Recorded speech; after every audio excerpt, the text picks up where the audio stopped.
Os Conselhos para Obreiros de Charles Spurgeon, capítulo 6. Apenas esforça-te. Ter esse corajoso, o Josué, foi muito favorecido em matéria de promessas. As promessas de Deus para ele foram abrangentes e extremamente encorajadoras. Mas isso não autorizava Josué a dizer para si mesmo: essas promessas da aliança certamente serão cumpridas, portanto posso ficar parado e não fazer nada. Pelo contrário, como Deus decretou que a terra deveria ser conquistada, Josué tinha que ser dirigente para liberar o povo na batalha.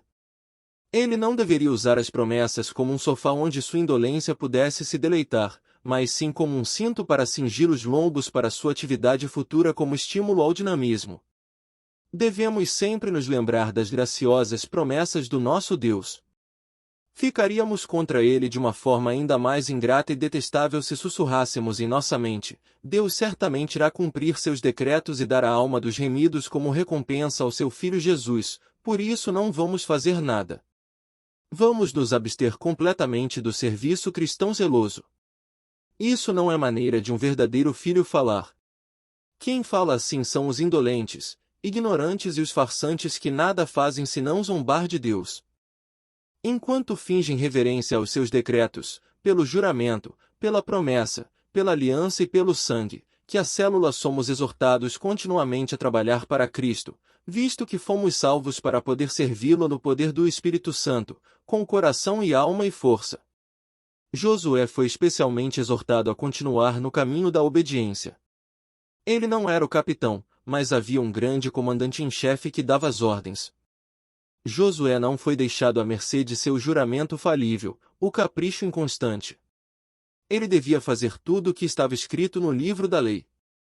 O mesmo ocorre conosco que somos crentes. Nós não estamos debaixo da lei, mas debaixo da graça. Contudo, ainda há uma regra do Evangelho que somos obrigados a obedecer. É a lei na mão de Cristo, que é uma deliciosa regra de vida para o crente. Apenas esforça-te a ser corajoso, cuidando de obedecer a toda a lei que meu servo Moisés te ordenou. Josué 1:7. Quando se ouvem essas palavras expostas, espera-se que uma grande tarefa tenha que ser realizada, e essa é uma suposição correta, porque todas as grandes façanhas estão compreendidas nesta declaração: cuidando de obedecer a toda a lei que meu servo Moisés te ordenou. A maior proeza da vida cristã é obedecer a essa lei, e isto é um feito que nunca será esquecido. Realizado em sua totalidade por nenhum homem, a não ser que aprenda a lei da fé, que seja levado a descansar em Cristo e avançar no caminho da obediência por meio de uma força que não é dele, mas sim a que recebeu da obra do Espírito Santo que reside em nós. O mundo acha que obediência é algo ruim e fala da rebelião no sentido de liberdade. Já ouvi homens dizerem: serei eu o meu mestre e seguirei o meu desejo. Viver e pensar livremente parece ser a glória mundana. Mas se seu mundo tivesse senso suficiente para condenar sua loucura, considerando-se a inquestionável quantidade de provas nesse sentido, não seria difícil provar que um difamador da obediência é um tolo. Veja a própria lei.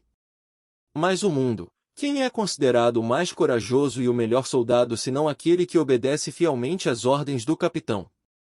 Há uma história bastante conhecida sobre as guerras francesas do passado. Um sentinela foi escalado para guardar determinada posição, e ao anoitecer, enquanto ele andava de lá para cá, o próprio imperador passou por ali. Ele não sabia assim imediatamente. O soldado teve e disse: o senhor não pode passar. Mas eu tenho que passar. Disso o imperador não replicou. O soldado, sem reconhecê-lo, ainda que o senhor fosse o próprio imperador, não passaria. E assim ocorreu. O soberano foi impedido de passar. Após o fato esclarecido, o soldado vigilante foi generosamente recompensado, e todo mundo ficou sabendo que ele agiu como um grande herói. Desse exemplo há centenas de outros, aprendemos que a obediência às ordens superiores, realizada sobre todos os riscos, é uma das mais altas provas de coragem que o homem pode dar, e isso o mundo reconhece. Portanto, ser obediente ao comandante em chefe do universo, ao Rei dos Reis e Senhor dos Senhores, certamente não é algo baixo e vil. Um homem que faz a coisa certa é verdadeiro com tranquilidade, a despeito da ridicularização, é mais corajoso do que aquele que se atira diante da boca do canhão por causa da fama.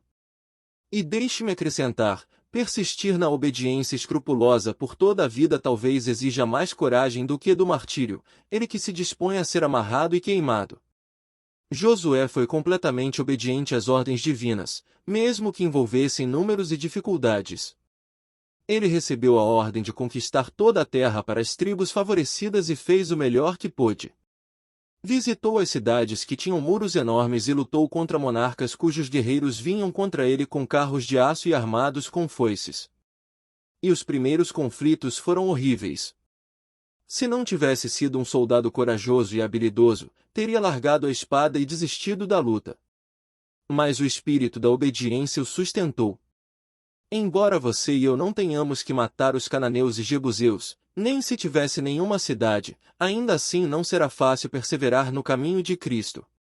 Além disso, Josué não enfrentou apenas dificuldades, mas fez muitos inimigos por causa de sua obediência. E não é de se surpreender que fosse assim. Logo depois do relato de que Jericó havia sido tomada e destruída, lemos a respeito do início de uma confederação de reis e depois outro cujo objetivo era destruir. O poder de Josué, uma vez que esses reis bem sabiam que Josué os aniquilaria se não os destruísse primeiro.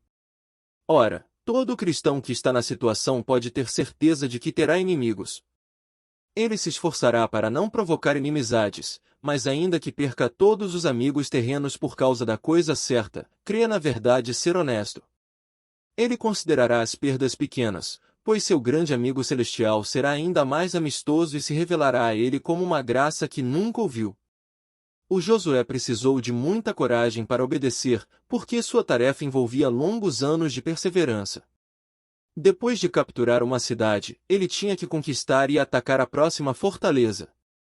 Os dias não eram suficientemente longos para suas batalhas. Ordenou ao sol que parasse e à lua que se detivesse.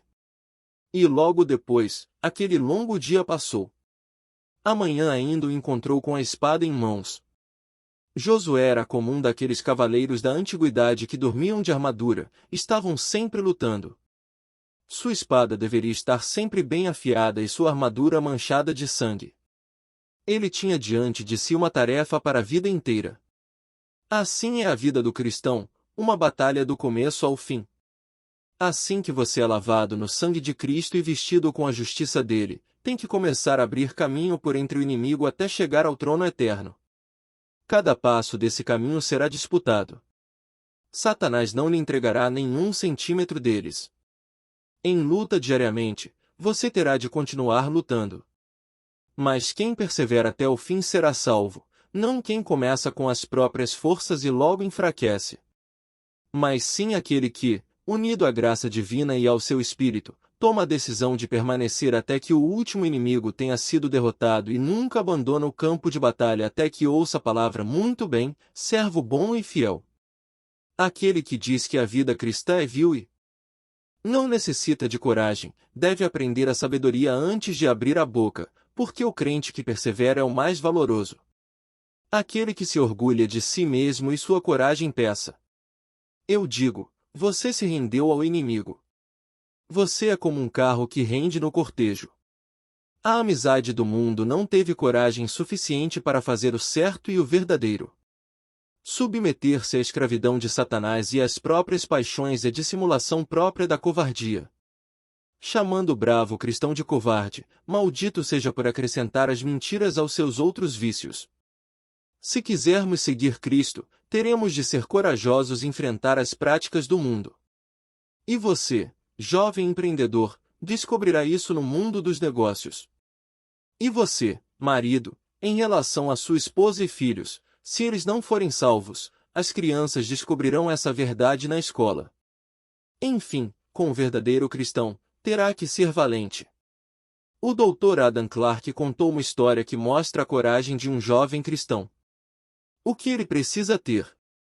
Na época em que trabalhava em uma loja na cidade de Cólera, na Grã-Bretanha, eles estavam se preparando para uma feira anual e alguns rolos de tecido estavam sendo medidos. Um deles tinha uma metragem menor do que os outros e o patrão lhe disse: Adam, pegue uma ponta do tecido, eu pegarei a outra. Vamos esticar o tecido ao máximo para que ele fique com a mesma metragem dos outros. Mas Ada não se mexeu e não deu ouvidos às ordens desonestas de seu patrão. O patrão então lhe disse: você nunca será um bom negociante, não serve para nada aqui. Vai embora. E arranjou outra coisa para fazer. Talvez os homens não enganem de uma forma tão aberta hoje em dia, mas cada vez mais utilizam subterfúgios maldosos para realizar seus projetos. Os registros financeiros e a prevalência no tribunal falam por si mesmos. Falências forjadas acontecem todo.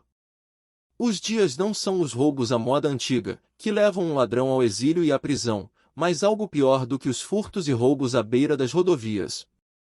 O cristão genuíno enfrenta a situação em que terá que ser firme, dizer não, não posso fazer tal coisa, não sujar as minhas mãos nisso. Terá de dizer isso ao seu patrão, ao seu pai e ao seu amigo. Aqui, em respeito e desejo de ganhar, e que talvez eu tenha ajudado muito na vida, mas se não for um seu dever, meu querido irmão ou irmã, faça o que é certo mesmo que o céu despenque sobre sua cabeça. Haja dessa maneira, mesmo que sirva cerveja diante da pobreza, haja dessa maneira, mesmo que eles virem as costas amanhã. No final, você nunca será um perdedor na caminhada com Deus, mesmo a sofrer por causa da justiça. Abençoado seja! Considere-se feliz por ter o privilégio de fazer algum sacrifício por causa da consciência, pois nestes dias, não temos tido o poder de honrar a Deus como fizeram aqueles que, por amor a Ele, foram aprisionados, torturados e queimados. Não deixemos passar nenhuma oportunidade de demonstrar todo o nosso amor pelo Senhor e provar que desejamos servi-lo fielmente. Sejamos corajosos para fazer tudo o que o Senhor Jesus nos dá para fazer e deixemos que os homens nos julguem idiotas. Seremos campeões do Senhor, verdadeiros cavaleiros da cruz. O mundo diz: não há necessidade de que você seja uma pessoa muito meticulosa. Que mundo hipócrita! O mundo sente prazer em não seguir as leis de Deus, mas raramente ouça dizer tal coisa. A mente se ilude, lançando mão da hipocrisia e dizendo: não devemos ser tão minuciosos, nem bondosos demais. É como alguém certa vez disse: é um puritano. E muitas pessoas já venderam metade de sua consciência. Será que você não poderia fazer uma pequena concessão? Não, disse ele, não posso, pois minha consciência pertence a Deus. Mas a gente precisa viver, desde o lojista que amava o dinheiro, como se desculpando por fazer algo indefensável. É claro que devemos viver, mas também morreremos, replicou o puritano. Portanto, não devemos agir deste modo. Não há nenhuma necessidade específica de que algum de nós viva. Provavelmente seria melhor morrer se não seguirão. Nós não conseguimos viver sem fazer o que é errado. A essência da obediência, como já disse, reside na precisão. Provavelmente, seu filho às vezes é desobediente. Em geral, faz o que você disse. Será nas pequenas coisas que a obediência se revelará. Deixe o próprio mundo julgar as coisas. Pense em um homem honesto. Será que as pessoas dizem a seu respeito: ele é tão honesto que não seria capaz de roubar um cavalo? Não, isso não provaria que ele é uma pessoa honesta. O que as pessoas dizem é: ele não seria capaz nem de roubar uma agulha. Essa é a definição de honestidade do próprio mundo. E quando nos referimos à obediência a Deus, deveria ser adotado o mesmo padrão. Um homem de negócios teria orgulho de dizer: tenho um contador tão bom que você não seria capaz de encontrar um erro de 1 centavo em 6 meses de cálculo. Não seria muito se ele tivesse dito: você não conseguiria encontrar um erro em 10.000 reais em 6 meses de cálculo. Mas se você é fiel nas pequenas coisas e se mostra minucioso e detalhista, o mundo liderará como preciso demais, severo demais, bitolado demais e não sei mais quantos outros adjetivos. Ao passo que, sempre de acordo com o próprio critério do mundo, a essência da honestidade e da correção está na precisão das pequenas coisas. Gostou do que ouviu? Deixe seu comentário e compartilhe suas ideias conosco. Adoraríamos ouvir sua opinião e saber como este áudio afetou você. E não se esqueça de se inscrever em nosso canal para ficar por dentro de todas as nossas novidades e lançamentos futuros.